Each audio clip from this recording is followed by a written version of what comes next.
नमस्कार, मी Mansi. News uncut मध्ये तुम्हा सगळ्यांचं स्वागत करते. या बातमीपत्रात आढावा घेऊया 10 महत्त्वाच्या घडामोडींचा. दिल्लीमध्ये होत असलेल्या आगामी 98व्या अखिल भारतीय मराठी साहित्य संमेलनाच्या उद्घाटनासाठी प्रधानमंत्री नरेंद्र मोदी यांना निमंत्रण देण्यात आले. त्यामुळे संमेलनाचं उद्घाटन मोदींच्या हस्ते होण्याची शक्यता आहे. आगामी 98वे अखिल भारतीय मराठी साहित्य संमेलन दिल्ली येथील तालकटोरा स्टेडियम मध्ये होणार आहे. या संमेलनाच्या स्वागताध्यक्षपदी ज्येष्ठ नेते शरद पवार यांची यापूर्वीच निवड करण्यात आली आहे. त्यामुळे आता उद्घाटन कोण करणार याविषयी सर्वांनाच उत्सुकता लागली आहे. दिल्लीत मी आमच्या नेत्यांना भेटायला आलो असून आमच्या पक्षाकडून मंत्री कोण असतील त्या संदर्भात आमची चर्चा झाली आहे. भाजपच्या संभाव्य मंत्र्यांची नावे निश्चित झाली असून आमचे संसदीय मंडळ आणि पक्षाचे केंद्रीय नेतृत्व अंतिम निर्णय घेईल, असे मुख्यमंत्री देवेंद्र फडणवीस यांनी पत्रकारांना सांगितलंय. अजित पवार आणि एकनाथ शिंदे यांच्या पक्षाकडून कोण मंत्री राहतील हे ते दोघे ठरवतील, असंही यावेळी फडणवीस यांनी स्पष्ट केलंय. शिवसेना ठाकरे गटाचे नेते संजय राऊत यांनी अजित पवारांचे 5 खासदार फोडल्याशिवाय त्यांच्या गटाला केंद्रात मंत्रीपद मिळणार नाही असं वक्तव्य केल्याने राजकीय वर्तुळात मोठी खळबळ उडाली आहे. या आरोपामुळे महायुतीतील अंतर्गत मतभेद चव्हाट्यावर आल्याची चर्चा सुरू आहे. संजय राऊतांच्या वक्तव्याला अजित पवार गट कसे उत्तर देणार आणि यामुळे महायुतीतील समीकरणांवर काय परिणाम होणार याकडे सर्वांचं लक्ष लागलंय.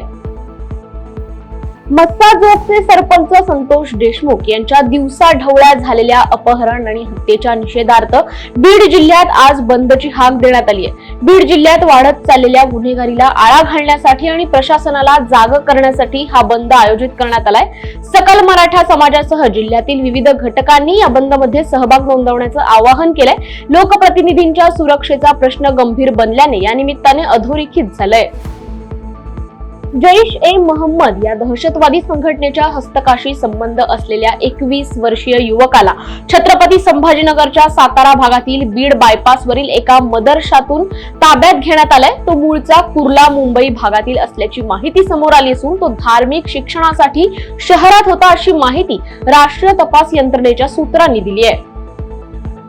तमिळनाडूच्या डिंडिगल येथील एका खासगी रुग्णालयात भीषण आग लागल्याची घटना समोर आली आहे. या भीषण आगीत 6 रुग्णांचा होरपळून मृत्यू झाला असून अनेक जण जखमी झाल्याची माहिती समोर आली आहे. ज्यावेळी रुग्णालयाला आग लागली तेव्हा रुग्णालयात अनेकांवर उपचार सुरू होते.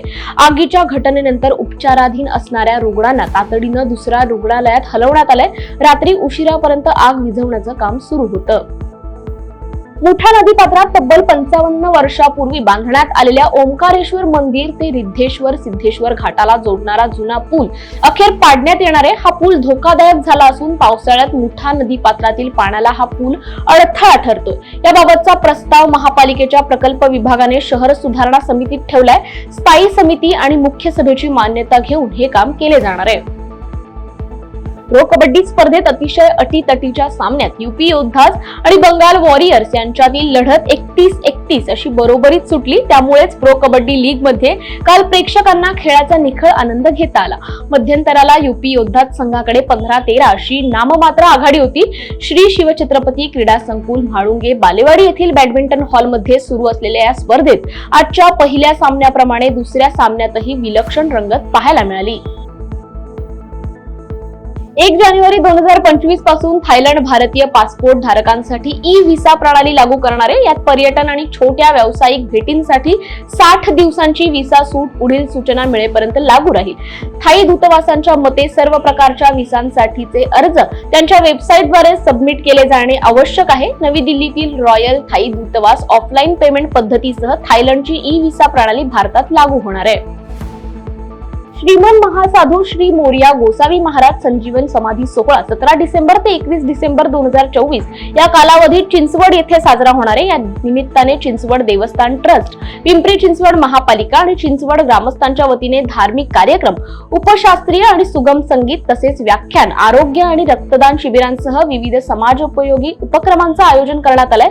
संजीवन समाधी सोहळ्याचे यंदाचे 463वे वर्ष आहे.